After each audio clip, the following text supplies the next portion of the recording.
तो hello friends, तो हम आज के इस वीडियो में सीखने वाले हैं डिग्री मान निकालना, जो कि आप देख सकते हैं कि यहाँ क्या है 0 degree, 30 degree, 45 degree, 60 degree, 90 degree का हम मान निकालना सीखें, जो कि क्लास 10th में ये डिग्री मान बहुत ही इंपॉर्टेंट होता है। चैप्टर 8 में, ठीक है, मैथ के चैप्टर 8 में बहुत ही इंपॉर्टेंट होता है इसका, जो कि आप ये अगर नहीं सीखिएगा तो करीब आपसे क्लास 10th के बिहार बोर्ड में करीब आपसे 5 नंबर का क्वेश्चन पूछता है, वो आपका छूट जाएगा। करीब 2 क्वेश्चन 5 नंबर का पूछता है, ठीक है। तो आपको डिग्री मान में एकदम बहुत बेसिक तरीके से, आपको अच्छे तरीके से ट्रिक लगाकर आपको मैं सिखाऊंगा। बस आप लोग इस वीडियो में एंड तक जुड़े रहिएगा, ताकि आप लोगों को मैं बहुत अच्छे तरीके से समझा सकूं, जिसके जैसे कि आप क्लास 10th के प्रीवियस ईयर के क्वेश्चन आप देख सकते हैं। डिग्री मान काफी सारा उसमें रहता है, ठीक है। जैसे कि आपसे पूछ देगा, आपसे ऑब्जेक्टिव क्वेश्चन में पूछ देगा कि बताइए साइन 30 का मान क्या होगा। आपसे इस तरह से क्वेश्चन पूछ सकता है। मैं ले लेता हूँ एक पेज, आपसे इस तरह से क्वेश्चन पूछ सकता है। जैसे कि हो गया मेरा, ये बताइए कि साइन 30 डिग्री का मान क्या होगा। इसका कितना नंबर मिलता है? आपका 1 नंबर मिलता है। आप नहीं दे पाइएगा इसका जवाब तो आपका नंबर नहीं मिलेगा, ठीक है। तो ये हो जाएगा। जैसे हमारा कॉस 45 का मान पूछ दिया, तो ये काफी सारा क्वेश्चन पूछता है, ठीक है। जैसे से हमारा ये पूछ देगा, जैसे मेरा ये हो गया कि बताइए 2 साइन 45 डिग्री का मान क्या होगा। ऐसा ऐसा क्वेश्चन काफी सारा पूछता है। तो आपको अगर डिग्री मान याद रहेगा तभी आप दे पाइएगा उसका जवाब, नहीं तो आपसे नहीं होगा। तो चलिए हम डिग्री मान को आज एकदम दिमाग में अपना घुसाएंगे, ठीक है। तो आप वीडियो को एंड तक देखते रहिए और मैं आपको एकदम बेसिक तरीके से, बेहतर तरीके से सिखाऊंगा। तो चलिए देर न करते हैं, हम देखते हैं। तो देखिए मेरा क्या बोल रहा है। ये बोल रहा है कि ये ए और 0 डिग्री, 30 डिग्री, 45 डिग्री, 60 डिग्री और 90 डिग्री है। और साइन है, कॉस है, टेन है, कॉट है, सेक है, कॉसेक है, ठीक है। तो आपको इस तरीके से पहले सजा लेना है, ठीक है। सजाने के बाद आपको देखिए साइन 0 का मान 0 होता है, साइन 30 का मान 1/2 होता है, साइन 45 का मान 1/√2 होता है, और साइन 60 डिग्री के मान √3/2 होता है, और साइन 90 का मान 1 होता है, यानी 90 डिग्री से कह सकते हैं, ठीक है। तो आपसे पूछेगा कि कॉस 0 डिग्री का मान क्या होगा, कॉस 30 डिग्री का मान क्या होगा, कॉस 45 डिग्री का मान क्या होगा, कॉस 60 डिग्री का मान क्या होगा, कॉस 90 डिग्री का मान क्या होगा। तो आपको याद रहेगा तो आप बता पाइएगा, नहीं याद रहेगा तो नहीं बता पाइएगा। तो हम याद करने का झंझट ही इसमें खत्म कर देंगे। आपको आपको मैं सिखाऊंगा, आपको मैं फार्मूला बनाना सिखाऊंगा। तो चलिए हम देखते हैं। तो देखिए आपको ये साइन का आपको एक याद करना पड़ेगा, साइन वाला ये आपको याद करना पड़ेगा, बाकी इसी से हम ये सारा बनाएंगे, ठीक है।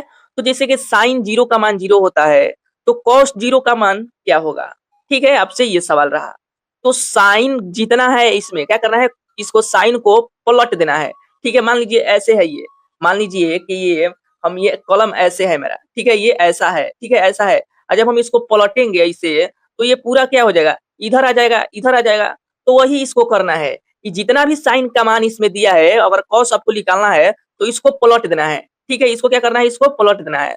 तो पलटिए, तो बताइए कॉस 0 का मान क्या होगा। तो इधर से हमको लेना है, तो ये 1 हो जाएगा यहाँ, ठीक है, यहाँ 1 हो जाएगा।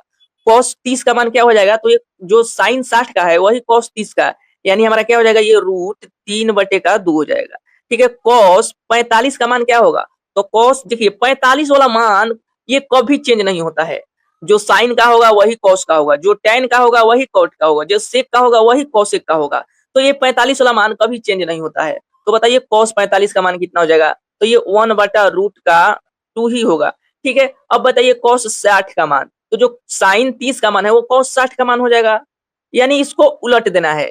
अब बताइए हमारा कॉस 90 डिग्री का मान, तो जो साइन 0 का है वो हमारा 90 डिग्री का कॉस का हो जाएगा, ठीक है। तो ये आप समझ गए कि हम साइन का खाली याद करना है और कॉस के हम बना लिए, ठीक है। बस इसको क्या करना है, पलट देना है। अब बताइए टेन का हम निकालेंगे। तो टेन के निकालने के लिए आपका क्या कुछ कॉन्सेप्ट होता है। तो चलिए पहले हम कॉन्सेप्ट को सीखेंगे और इससे तब हम क्या करेंगे, इसे हल करेंगे। तो जैसे कि आप यहाँ देख सकते हैं, तो मैं आपसे पूछूंगा बताइए 0/का ये जो मेरा है, बताइए कि 0/1 हम कैसे कैसे लिख सकते हैं इसको। तो इसको 0/1 को हम क्या करेंगे, तो इसको 0 लिखेंगे, ठीक है, ये 0 ही होगा। सॉरी 0/3 को क्या लिखेंगे, तो 0 ही लिखेंगे। 0/4 को क्या लिखेंगे, तो 0 ही लिखेंगे, ठीक है, ये 0 ही होगा। अब वही जब आपसे पूछा जाएगा कि ये बताइए 1/0 को क्या लिखिएगा, तो इसी को हम ऐसे लिखेंगे, ये अपरिभाषित हो जाएगा, यानी नॉट डिफाइंड हो जाएगा, ठीक है, नॉट डिफाइंड इसको इंग्लिश में बोलते हैं। ये 2/0 को कैसे लिखेंगे, तो इसको भी हम अपरिभाषित लिखेंगे।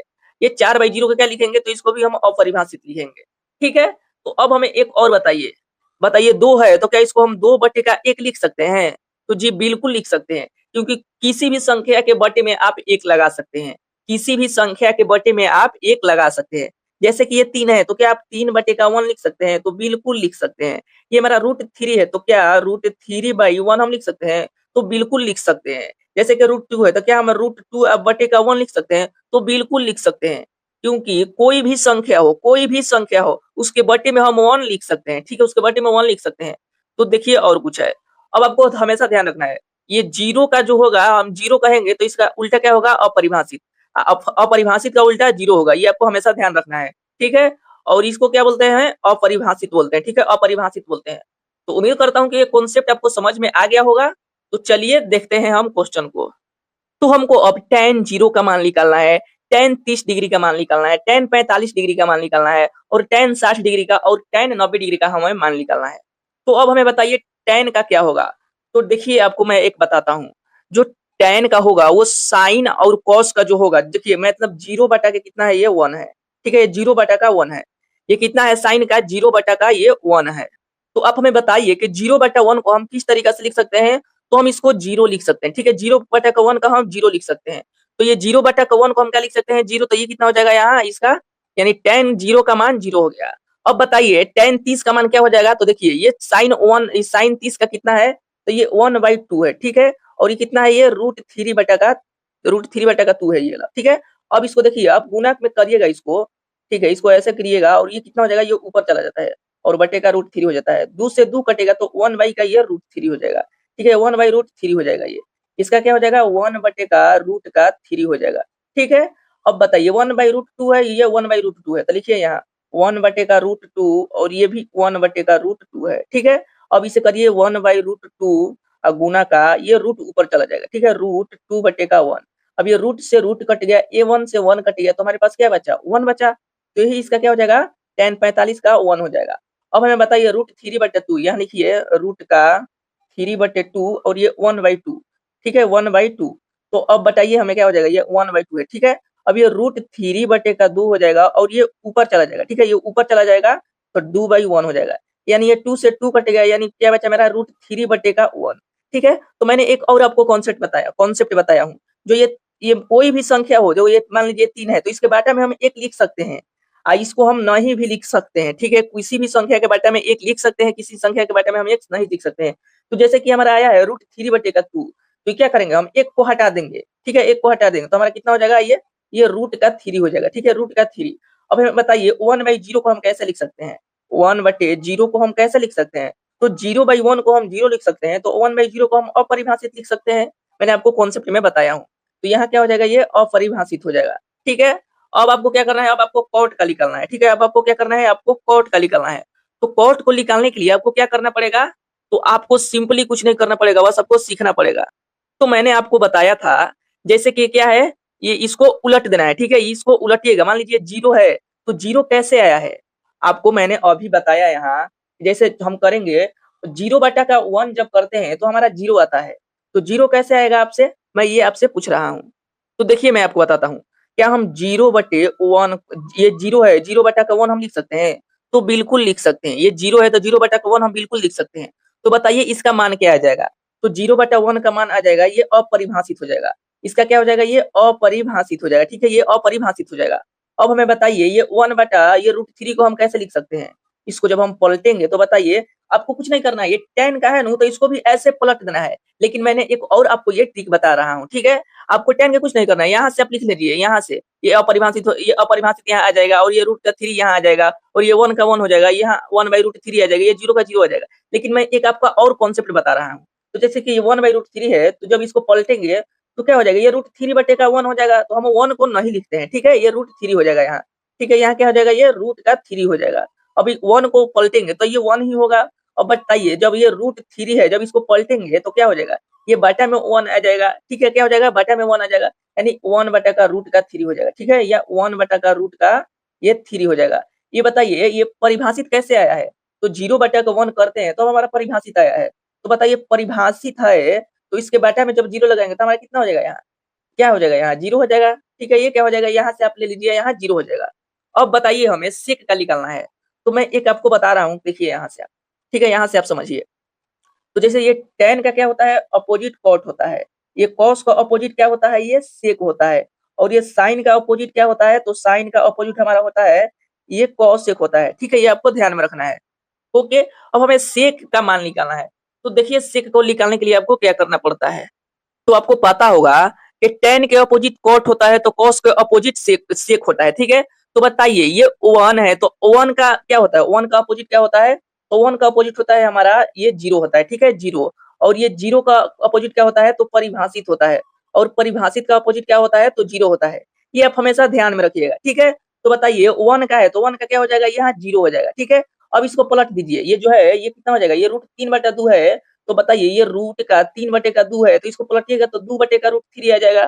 ठीक है, तो कितना हो जाएगा, ये 2/√3 हो जाएगा। अब इसको पलटिए तो ये √2 हो जाएगा। ठीक है, ये यहाँ 3 होगा, ये √2 होगा। अब बाटा में 1 नहीं लिखना है। ठीक है, 1 नहीं लिखना है। अब हमें बताइए ये जो cos 1/2 है, तो इसको भी हम ऐसे लिख सकते हैं, यानी 2 लिख सकते हैं। यानी 1/2 को हम 2 लिख सकते हैं। ठीक है, इसको पलटेंगे तो ओके, क्योंकि ये ऊपर चला जाएगा और ये नीचे आ जाएगा, तो हम 1 नहीं लिखते हैं बाटा में। अब बताइए ये हमारा यहाँ 0 है, तो 0 को बताइए 0 का क्या होता है, तो ये 0 का अपोजिट अपरिभाषित होता है, तो हमारा यहाँ अपरिभाषित हो जाएगा। अब बताइए cos का अपोजिट क्या होता है, तो sin होता है। तो 0 का अपोजिट क्या होता है, तो हमारा अपरिभाषित होता है। ठीक है, अपरिभाषित। अब बताइए 1/2 को हम कैसे लिख सकते हैं, तो इसको हम 2 लिख सकते हैं। ठीक है, इसको 2 लिख सकते हैं, क्योंकि हम यहाँ आपको बताएं कि 1/2 का अपोजिट 2 होता है। ठीक है, अब बताइए 1/√3 को हम कैसे लिख सकते, सॉरी यहाँ √2 को हम कैसे लिख सकते हैं, तो इसको आपको √2 लिखना है, क्योंकि 1/√2 को आपको सिर्फ √2 लिखना है। आप पलटिएगा तो ये बटा में 1 नहीं होगा। ठीक है, नहीं लिखना है। अब हमें बताइए ये √3/2 को कैसे लिखेंगे, तो ये 2 बटे का रूट का 3 हो जाएगा जब इसको हम उल्टा पलटी करेंगे तो। अब बताइए 1 का उल्टा क्या होता है, तो 1 का उल्टा क्या होता है, 0 होता है। और आप यहाँ से भी कर सकते थे, ये जो सेक था वो cos था, आप यहाँ से भी लिख सकते थे। देखिए ये क्या हो जाएगा, यहाँ अपरिभाषित, और ये 2 यहाँ आ जाएगा, ये √2 का 2 हो जाएगा, ये √2 बटे का √3 हो जाएगा, और 0 का 0 हो जाएगा। तो आप इस तरीके से भी कर सकते हैं और आप इस तरीके से भी कर सकते हैं। तो आपको जैसे करना है आप वैसे कर सकते हैं। तो ठीक है, तो उम्मीद करता हूँ कि आपको ये डिग्री मान जो है बहुत अच्छे तरीके से आपको समझ में आ गया होगा। तो अगर आपको डिग्री मान समझ में आ गया तो एक प्यारा सा लाइक कर दीजिए, एक प्यारा सा लाइक कर दीजिए, और एक प्यारा सा कमेंट कर दीजिए अपने हाथों से। और अभी मेरे चैनल पर न्यू है तो मेरे चैनल को सब्सक्राइब भी कर लीजिए। तो चलिए, धन्यवाद।